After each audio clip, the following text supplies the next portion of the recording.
给老妈一个人扔海南，偷偷的跑回四川，敲门也要给她断舍离。趁着老太太还没发现，赶紧把这个东西最多最乱的房间清理一下。想在里面转个身找个东西都可困难了。除了门口和20公分的过道，其他堆的全是东西，感觉连个拖拉机都不一定能拉走。先从门口一点一点的往里清吧，这一袋又一袋，一球又一球。阿姨这些东西都是攒了30-40年的了，她属于是超级会过日子的。塑料口袋、包装盒都当成宝贝，啥都不往外丢，而且是谁丢给谁急眼。买了的东西永远都不舍得用，不舍得吃。这手工醋都给它放过期了，还没开封呢。家里的东西就超级多，超级乱，有点缝都塞满了。我觉得这屋里的东西再下去10年，它依然还是这么堆的。就这塑料口袋和布袋子，从这个房子里面都不知道扔出去多少了。新的不舍得用，旧的不舍得丢呀。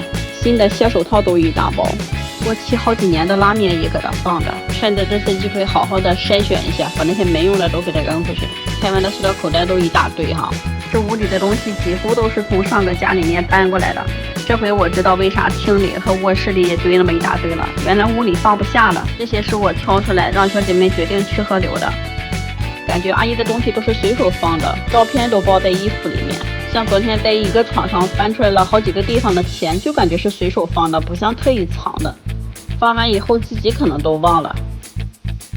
小姐妹说这个大盆和锅也不要了，都是好多年以前的了。这手套应该是阿姨上班的时候攒着呢，就留了3捆新的，旧的就都不要了。以前不舍得带，现在往外丢了。过穷日子的人可能都这样吧，跟我妈差不多，有点好吃的都不舍得吃，非得给它放了快坏了以后才去消灭它。看这些东西全都放过期了，都没开封了。一个大木箱里面就留了3个仪器，其他的全都丢出去了。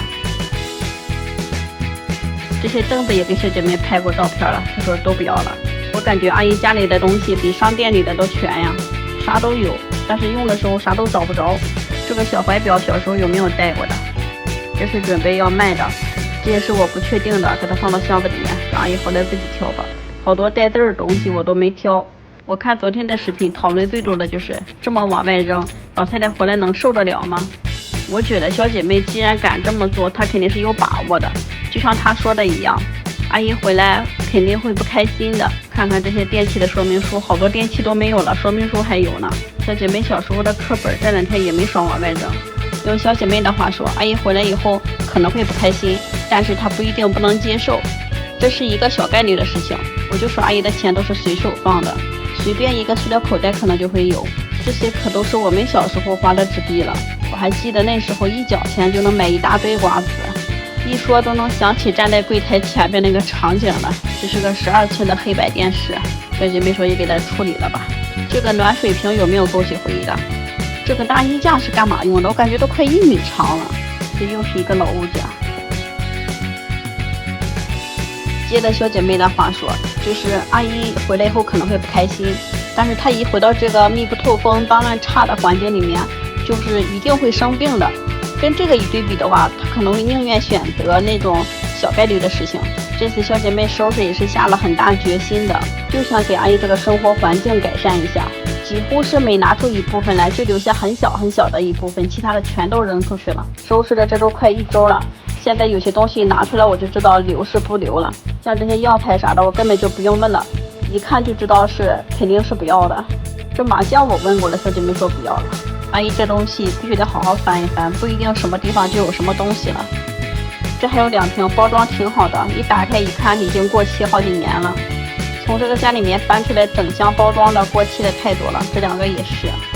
不知道阿姨是吃不过来呢，还是不舍得吃呢？这一包全是木耳，过期7-8年了。其实大部分打开还都是一些存放了几十年的不舍得丢的东西。这些课本啥都是小姐妹小时候用过的，现在小姐妹都30多岁了，想想她存放了多少年了吧。这姐妹说阿姨是超级能囤物的，只囤不用也是一种浪费呀。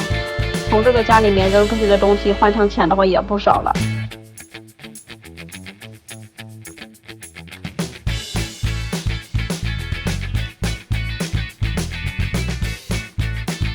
这又找了一箱羊奶粉没开封的，这是1盒空袋子，我知道这个是干嘛用的，攒着到时候回去换钱还是再换什么东西，我活不在一大堆。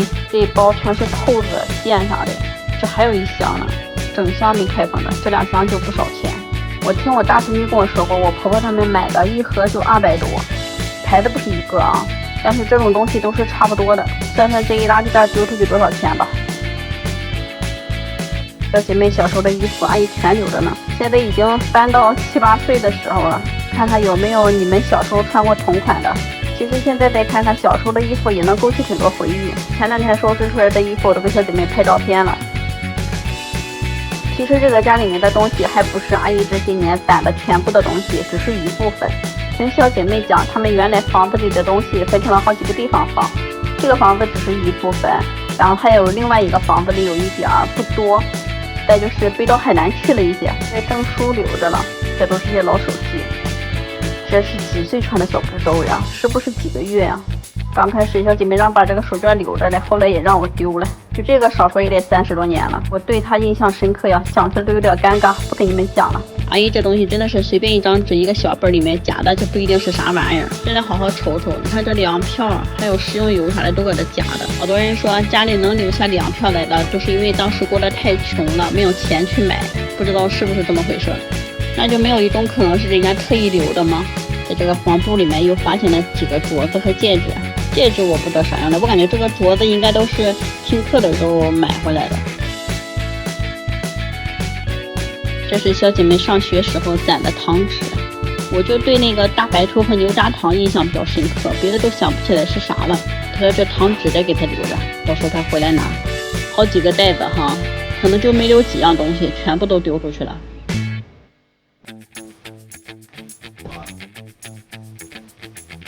这2包啤酒也发霉了，不要了。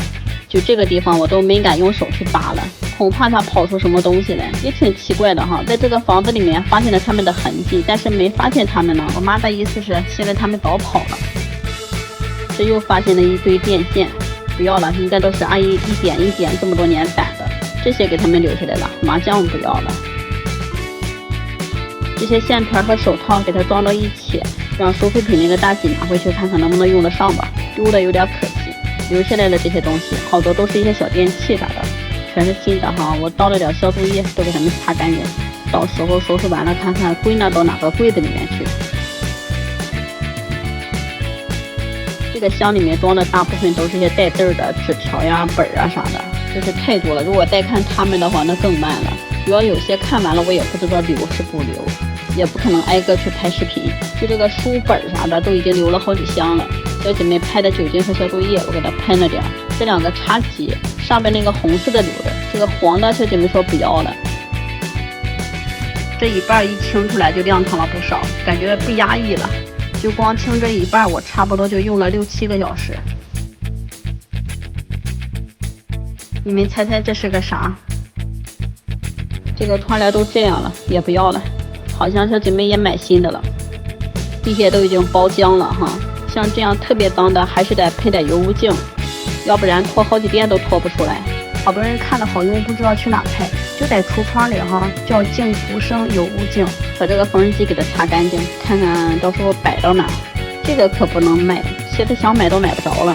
我看了一下，阿姨这个还是蝴蝶牌的呢，最少也得40多年了，我感觉。我初中毕业以后没有活干，跟着我大舅妈学缝纫还学了半年呢，没少摆弄它。踩的也是这种缝纫机，就是最后学着放弃了，只会做裤子不会做衣服。当时学缝纫也是一个趋势，几乎家家的衣服都是做，现在就不行了。这个地面记得点，用油污净擦完了一定再用干净的抹布擦2遍，要不然打滑。半个房间就留下来的这些东西，其他的全都扔出去了。给你们看看扔出去多少东西，一个大茶几，13、14个垃圾袋吧，装的都挺满的。今天还有这一堆都是不要的，大姐那一个3轮车肯定是拉不了了。小姐妹说终于透气了，感觉呼吸都痛快了。来看看前后对比，明天把另一半收拾出来，给你们看看一共到底收拾出多少东西来。